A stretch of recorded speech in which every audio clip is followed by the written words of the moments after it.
Hello guys, hello, this is for Capricorn. Capricorn, welcome dito sa aking channel, Kapalaran 888. Welcome guys. Alamin natin kung anong messages, vibration, gabay energy para sa lahat. Capricorn, number 9. So, broken-hearted ka ba ngayon habang nanonood?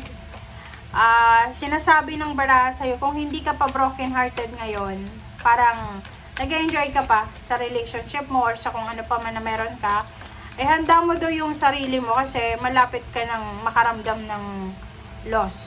Okay? Pwedeng may makipaghiwalay sa'yo na relationship kung may relationship ka. May mga gusto ka sa buhay na pwedeng, or mayroon kang ina-anticipate, mayroon kang hinihintay na pwedeng ma-delay, so masasaktan ka. Or yung iba sa inyo dyan, kung nasa sitwasyon ng broken heart na kayo ngayon, sinasabi na namnamin mo yung pagiging broken heart mo kasi malapit na yung matapos. Okay? Lahat matatapos. Kaligayahan, whatever man na emotion na hindi maganda. Okay. So, sinasabi na ng Barasyo dito, Capricorn, na kailangan mo daw mag-move on. Okay? Halimbawa, ang tagal mo na dyan sa company na yan. So, kumbaga, ibinigay mo na yung sobra-sobrang tiwala mo dyan. Tapos, akala mo dyan ka na mag-retire. And then, unfortunately, nasama ka sa mga na-layoff kahit na regular ka na. So, sabi ng bara, okay, masasaktan ka, pero you need to move on. Okay? Relationship, ganun din sinasabi ng baraha, Capricorn, na kung ayaw na sa'yo, wag mo nang istorbohin. Okay? Hayaan mo na. Wag mong ipipilit ang sarili mo.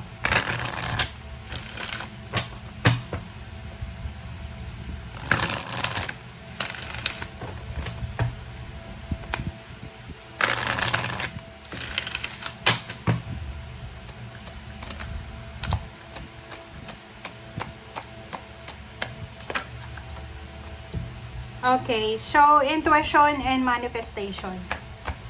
Intuition, number 3 ay manifestation. So, sinasabi ng bara sa atin, makinig ka sa iyong intuition, sa lahat ng actions, sa lahat ng mga plano mo sa buhay. Kasi itong manifestation mo na to, kung lalaki ka na Capricorn, if you are manifesting na relationship, asawa, or best friend, or kung ano pa man, sinasabi ng bara sa'yo dito, mangyayari yan, pero depende yan sa kung anong laman talaga ng puso mo. Okay? Kasi, alam niyo yung minamanifest natin, lahat tayo may karapatan, lahat tayo may kakayahan mag-manifest ng mga bagay-bagay na gusto natin. Ang problema lang is, may kanya-kanya tayong intention. Okay? Minsan, yung intention mo maganda, minsan hindi. So, mahihirapan ka talagang makuha kung anong gusto mo. Kasi, wala naman tayong control dito sa mundo diba?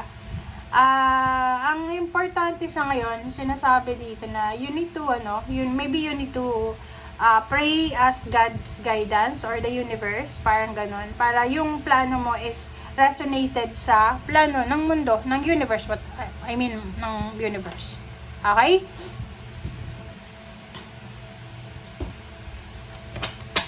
And yung mga delays na yan guys, mga hang-ups, mga postponement, normal lang yan. Kasi wala naman talaga tayong control. Uncontrollable yan. May stress ka lang kung masyado kang nag-iisip sa mga walang kwentang bagay na yan. Okay. Sabi ng bara sa'yo dito, Capricorn, na yun, pwedeng wala kang pera. So, namumroblema ka, pwedeng wala kang trabaho, na-lay off ka, na-terminate ka. Basta dito parang nag-aalala ka para sa financial mo. But the justice is here. Sinasabi ng barahan na maybe there's a, maybe to kasi ang karma na to is wala tayong control dyan. So maybe there's a solution na parating sa'yo. Kasi karma to So kung anong ginawa mo sa before, yun yung babalik sa'yo sa ngayon. So I don't know kung anong karma yan ang darating sa'yo.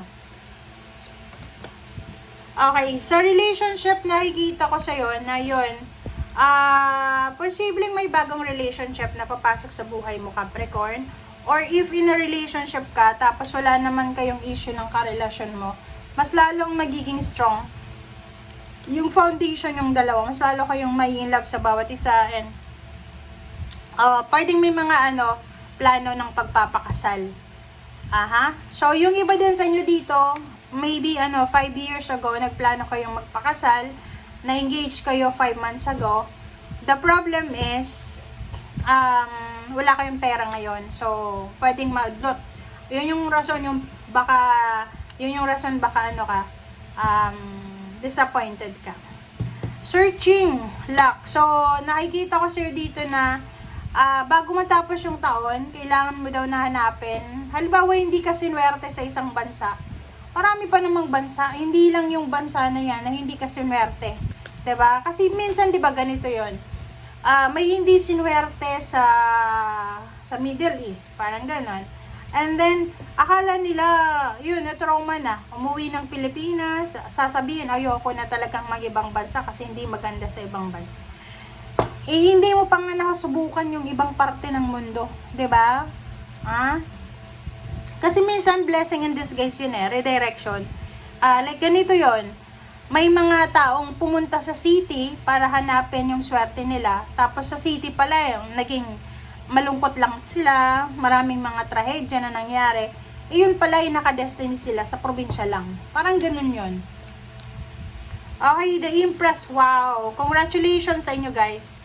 Congratulations, Capricorn, kasi sabi ng bara sa'yo dito, once na nahanap mo yung lugar na talagang para sa'yo, yung environment na para sa'yo, doon ka magpo-flourish. There's parang good news about the birth of the baby, pregnancy. There's a new source of money. May mga minamanifest kayo na unti-unting mangyayari sa buhay mo. Kaya ngayon, sabi ko, 'di ba? Magtiis ka, magtiyaga ka. Isang napakabilis na financial offer, financial windfall ang posibleng darating sa'yo. Like promotion, salary increase, lump sum of money, pwedeng panalo, so kung sumusugal ka or kung ano pa man. But we're not encouraging na magsugal ang mga tao, ha. Okay, so nakikita ko sa'yo dito na no more regrets sa kung ano man ang nangyari sa past. Sinasabi ng barahan na kailangan sa love life daw, in the near future, guys, kung may mga iba sa inyo dyan na galing sa heartbreak sa ngayon, makikilala nyo sa future yung talagang nakadestiny para sa inyo. So, gamitin mo yung mga yung mga past lessons mo, past mistakes mo, lalo sa relationship. Halimbawa, nag-failed yung 3 relationships mo. So, ibig sabihin, hindi yan talaga para sa'yo.